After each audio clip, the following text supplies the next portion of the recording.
Hey everybody, welcome to Ready Steady Play Massive Darkness. And this is a new thing I'm trying, where it's just sort of a 5-minute rundown of the very basic rules you'll find in a game we're going to play on the channel. And I will also release alongside it a much more comprehensive rules video. So if what you want is an instructional video, please go check out Ready Steady Play Massive Darkness Rules and Setup. But if you want to just have a quick rundown of what the rules are or how the game plays, so that you can follow along with our gameplay videos coming out tomorrow, then stick around because I'm just going to talk about some of the basics for Massive Darkness.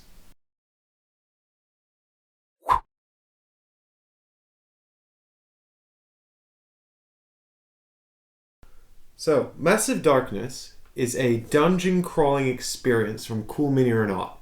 The game comes with a ton of miniatures, and you'll be taking a hero and adventuring through a dungeon. The game is for 1 to 6 players and takes about 2 hours depending on what quest you're doing. And tomorrow I'm going to be joined by Ben and Graham as we play the game. But today I'm just going to talk really quickly about what you can expect in the box. In Massive Darkness, you pick an adventurer and you pick a quest, and then you head out into the dungeon. And in the dungeon you'll be taking actions. Monsters will be spawning. So here we've got our hero. His name's Bjorn. His recommended class is Shadow Barbarian, but we can actually pick any sort of class we want in the game. I've got my starting equipment, I've got my character Bjorn. There's also a bunch of classes which are represented by these character sheets here. This is the Battle Wizard class, but there's a whole big stack of different classes in here, and you'll get a whole lot more in the Kickstarter as well. So I'm Bjorn the Shadow Barbarian, and I'm heading into the tutorial dungeon. I'm going to there's going to be 2 phases, the Adventurer phase and the Monster phase, in which I act and then they act.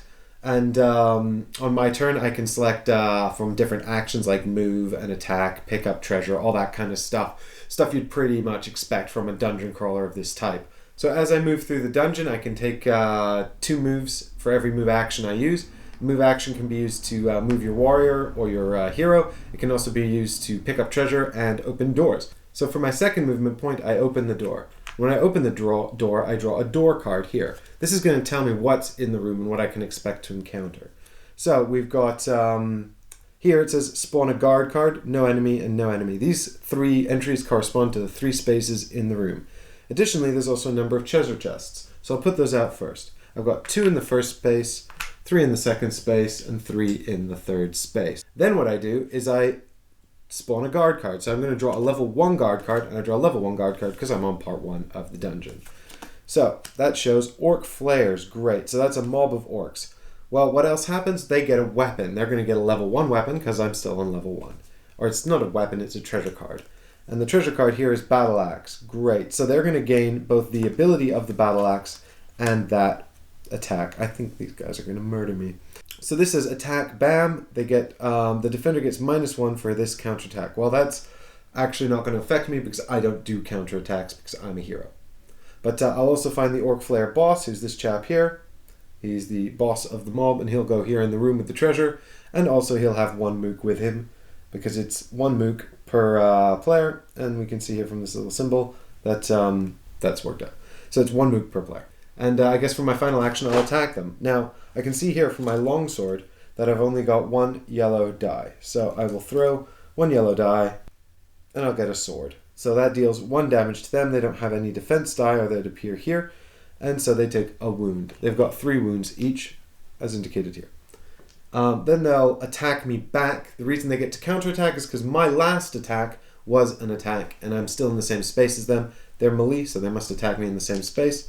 So I will get 1 blue die for my leather armor, and they'll have a red and yellow die, as we can see indicated here.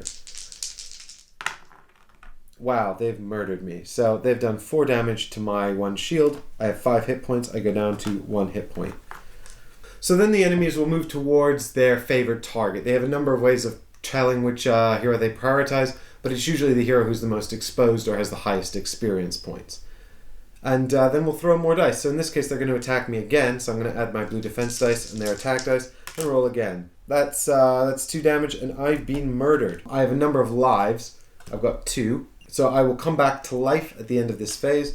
There's also an experience phase and an events phase. So we'll go ahead and do the event phase first.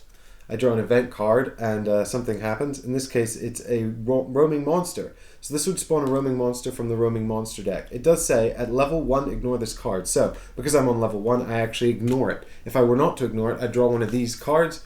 So here we've got Liliark, who's kind of like a Naga, and she's pretty badass. And what would happen is typically it would tell us where to spawn her. It's most likely going to be here in the level 2 zone. So that's something that might happen as an event. Other events include blessings from the Lord of Light, who will heal you and maybe resurrect you. And sometimes it involves moving around roaming monsters or spawning patrols, which are just mobs that move around the dungeon from the exit to the start token and back and try and trap you somewhere in the middle. I'm going to come back to life because I've got 2 lives left and I'll lose a life. So my job here is to kill these orcs, get this key, and get out of the dungeon. That's the starter scenario. So I'm just going to keep throwing dice and hope I win. I can't pick up these treasures because there's monsters there. So let's say that I've managed somehow against all odds to defeat the orcs. I get 1 experience for killing the mob and 4 experience for killing the mob leader. So I'll put my experience here up to 4. And in the experience phase, I can spend that on the abilities found on my class sheet, which are these here. And I can buy these and fill them in and then unlock these abilities here.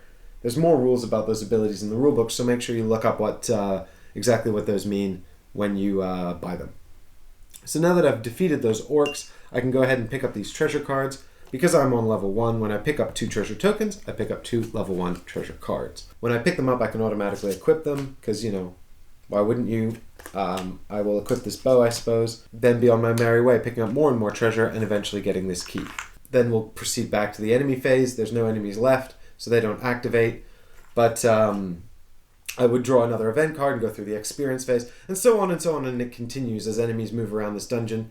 You basically get the idea. The dungeons get a lot larger, the quests change. Sometimes you have to go in and kill a big monster. Your heroes have to end up on the exit, ready to go. There's got to be no enemies in that space, or sometimes if it's in a room, for example, maybe no enemies in the room. But those will be specified in the specific quest that you're doing. Another cool thing you can do if you're into items and inventory management is you can transmute items. So if you collect lots of level 1 treasures, and those are treasures with level 1 written on the top, you can take them all and you can transmute 3 into a treasure of the next level. So in this case I've got a level 2 shadow ring. That's cool, so I'll equip that, and all of my attacks count as being in shadow. Wait a minute, what shadow? You didn't mention that. So the game is called Massive Darkness, and the premise is that the entire dungeon is divided into 2 kinds of areas, light and dark. You can see them very clearly laid out on the board here. These are light, and these are all in darkness, or shadow, as it's called. Shadows are always beneficial to heroes, as far as I'm aware. There could be monsters that excel at fighting in the shadows, but I haven't seen them in the games I've played so far. But heroes always benefit from being in the shadows. And every hero actually comes with a shadow ability. So for example, right here on Bjorn, it says here, Shadow Mode Skill, Attack BAM +1 wound. So some of my attack dice have BAMs on them. And if I roll that BAM, I can add a wound to my overall roll. Now wounds are great because they're not swords. Swords are sort of hits. But hits can be cancelled by the shields on defense dice. Whereas wounds are taken directly by the enemy and cannot be cancelled. So that's pretty sweet. However, I only get that if I'm fighting in the shadow. If I move into the light, I no longer get that ability. Shadow is also sometimes determined to work out whether or not enemies can see you or how they prioritize you. In the enemy activation phase, when they're moving around the board, enemies will actively pursue heroes in the light over heroes in the darkness. So you can use that to control enemy behavior and avoid them if necessary. So you might be saying, well, you mentioned level 1 earlier. How do I progress through levels? You can see here on the character sheet you've got levels 1, 2, 3, 4, and 5. Some dungeons will have more or less levels. In this case, we're playing a 2-level dungeon.